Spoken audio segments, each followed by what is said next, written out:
ਮੈਂ ਕਹਿੰਦਾ ਲੋਕ ਕਹਿੰਦੇ ਵੀ ਲਾਲਾ ਤੂੰ ਧੀਆਂ ਦੀਆਂ ਬੜੀਆਂ ਸਿਫਤਾਂ ਕਰਦਾ। ਮੈਂ ਕਹਿੰਦਾ ਧੀਆਂ ਹੈ ਸਿਫਤਾਂ ਦੇ ਲਾਇਕ। ਤੁਸੀਂ ਅਕਸਰ ਵੇਖਿਆ ਧੀ ਨੂੰ ਅਕਸਰ ਲੋਕ ਬਚਪਨ ਦੇ ਵਿੱਚ ਇਹ ਗੱਲ ਕਹਿ ਦਿੰਦੇ ਆ ਕਿ ਪੁੱਤ ਇਸ ਤਰ੍ਹਾਂ ਕਰ ਲਾ, ਪੁੱਤ ਆਹ ਗੱਲ ਕਰ ਲਾ, ਯਾਨੀ ਕਿ ਧੀ ਨੂੰ ਪੁੱਤ ਦਾ ਵੀ ਮਕਾਮ ਦੇ ਦਿੰਦੇ ਕਿਉਂਕਿ ਇਹਦੇ ਵਿੱਚ ਬੜਾ ਵੱਡਾ ਇੱਕ ਮਕਸਦ ਆ।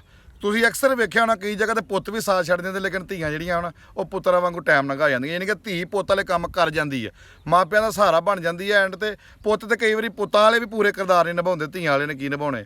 ਇਸ ਵਾਸਤੇ ਮੈਂ ਅਕਸਰ ਹੀ ਕਹਿੰਦਾ ਕਿ ਜਿਹੜੇ ਧੀਆਂ ਨੂੰ ਰੱਬ ਨੇ ਮਕਾਮ ਦਿੱਤੇ ਨਾ, ਤੁਸੀਂ ਅਕਸਰ ਵੇਖਿਆ ਹੋਣਾ ਵਾ ਕਿ ਧੀਆਂ ਵਿਚਾਰੀਆਂ ਐਸੀ ਮਾਪਿਆਂ ਦੀ ਲੱਜ ਰੱਖਣ ਵਾਸਤੇ ਇੱਦਾਂ ਦੇ ਘਰਾਂ 'ਚ ਵੀ ਆਪਣਾ ਨਿਭਾ ਕਰ ਜਾਂਦੀਆਂ ਜਿੱਥੇ ਇੱਕ ਦਿਨ ਕੱਢਣਾ ਵੀ ਮੁਸ਼ਕਲ ਹੋਵੇ, ਉੱਥੇ ਵੀ ਕਰ ਜਾਂਦੇ ਕਿ ਮੇਰੇ ਮਾਪਿਆਂ ਨੂੰ ਲਾਜ ਨਾ ਲੱਗੇ, ਮੇਰੇ ਮਾਪਿਆਂ ਤੇ ਕੋਈ ਗੱਲ ਨਾ ਹੋਵੇ। ਧੀਆਂ ਨੂੰ ਬੜੀਆਂ ਸ਼ਰਫਾਂ ਵਾ।